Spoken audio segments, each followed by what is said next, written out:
Hello and welcome to this month's sales tip, the sales tip for September 2013. My name is Tim Royds and I'm director of HighClear, a company that provides both sales consultancy and sales training services both in the UK and internationally, but focus purely on the B2B sector.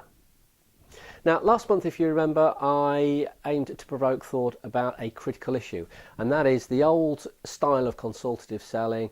It's not working the way it used to. Traditionally, we've been taught to ask open questions and then provide the features and the benefits of our proposition, and it's just not cutting the mustard anymore. And I'm aiming to provoke thought last month and this month about why not. Last month, we looked at the issue of competitive advantage and the fact that most propositions are very, very similar, almost identical to their competition. Unless you are communicating competitive advantage, you're going to have a problem. Now, second issue to think about, which I want to focus on this month, is the issue of benefits. Unfortunately, a lot of salespeople, and I have to say, sales organisations have got pretty poor at describing benefits. Now, I need to differentiate between what I would call an advantage and what I would call a benefit. They're not the same.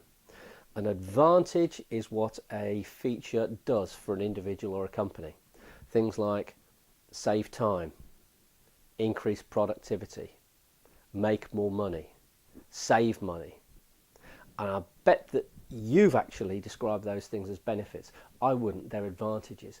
The critical issue comes when you take things the next step on and you begin to describe what people can do with that money they've saved, the time they've saved, or whatever it is that you're going to help them with.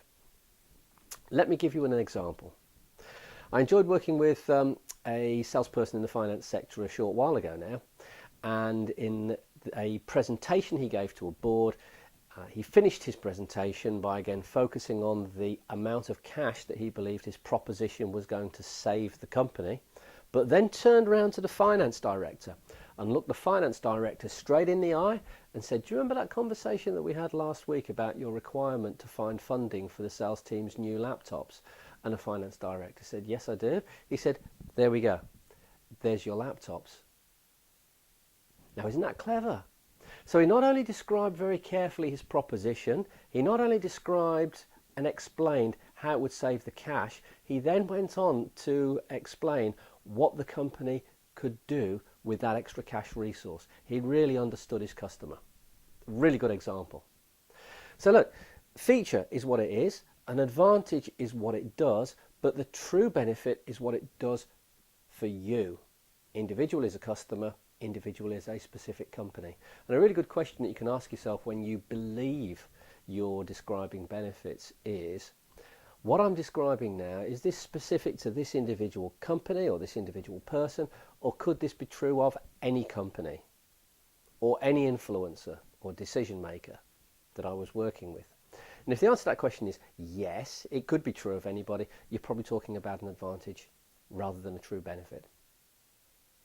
So, call to action this month, and I'm going to, again, join it up with last month's call to action. Please make sure you communicate information that confers competitive advantage, differentiates you.